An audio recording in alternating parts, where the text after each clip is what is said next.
Bismillahirrahmanirrahim. Assalamu alaikum class 6. How are you students? I hope you all are fine and doing great class. In today's working we are going to learn our short questions of chapter number 11, sounds or around. Okay students, now I'm going to read question number 1.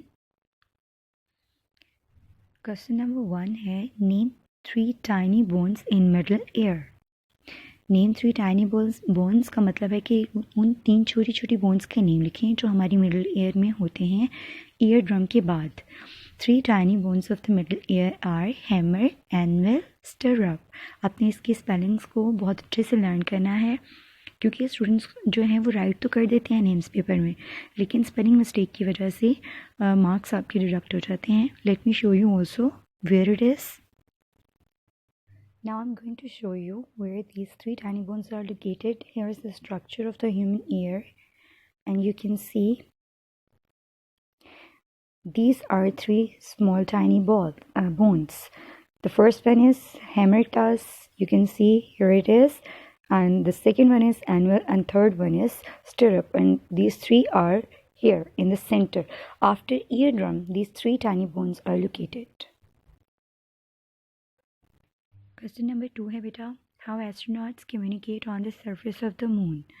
किस तरह astronauts का मतलब होता है खलाबाज, communicate करते हैं, बातचीत करते हैं, रब्ता करते हैं on the surface of the moon, moon की सतह पर, यानी मून की सरफेस पर किस तरह से एस्ट्रोनॉट्स आपस में कम्युनिकेट करते हैं. Astronauts communicate with the help of 2-way radios. वहाँ पर वो 2-way रेडियोज़ का इस्तेमाल करते हैं कम्युनिकेट करने के लिए आपस में, because there is vacuum on the surface of the moon. Vacuum का मतलब होता है खला, वहाँ पे किसी किस्म का कोई मटेरियल नहीं होता. Through which sounds can travel. तो स्टूडेंट्स वहाँ पर किसी किस्म की कोई मटेरियल नहीं होती जिसके थ्रू से साउंड वेव्स जो हैं वो पास थ्रू कर सकें. आपको पहले भी जब हमने रीडिंग की थी तब मैंने आपको बताया था बेसिक फैक्ट्स में फैक्ट नंबर 2 यही लिखा हुआ था कि साउंड्स को ट्रैवल करने के लिए किसी न किसी मटेरियल की ज़रूरत होती है, क्योंकि वैक्यूम जो मून सरफेस है वो वैक्यूम है, वहाँ पे किसी किस्म का कोई मटेरियल नहीं है.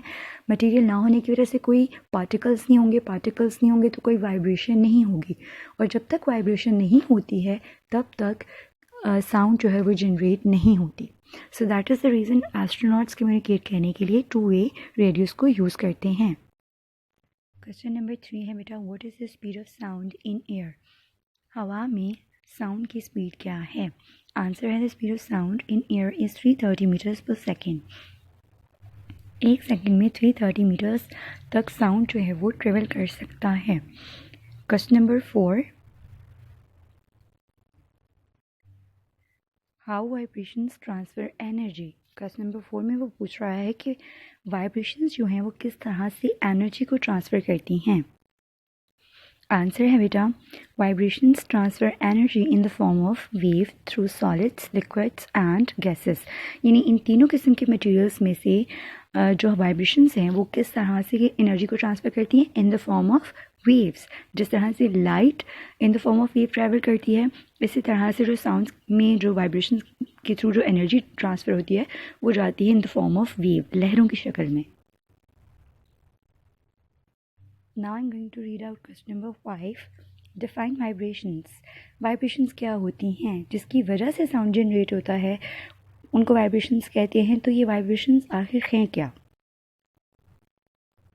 बेटा वाइब्रेशन की डेफिनेशन आप यहाँ से राइट कीजिएगा. High vibration as a repeated backwards and forwards movement of particles.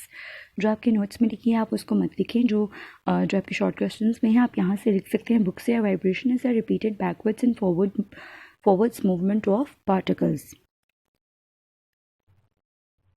Now I'm going to read question number 6. Why sounds cannot travel through vacuum. Sounds vacuum में से खला में से क्यों नहीं गुजर सकते. Sound cannot travel through vacuum.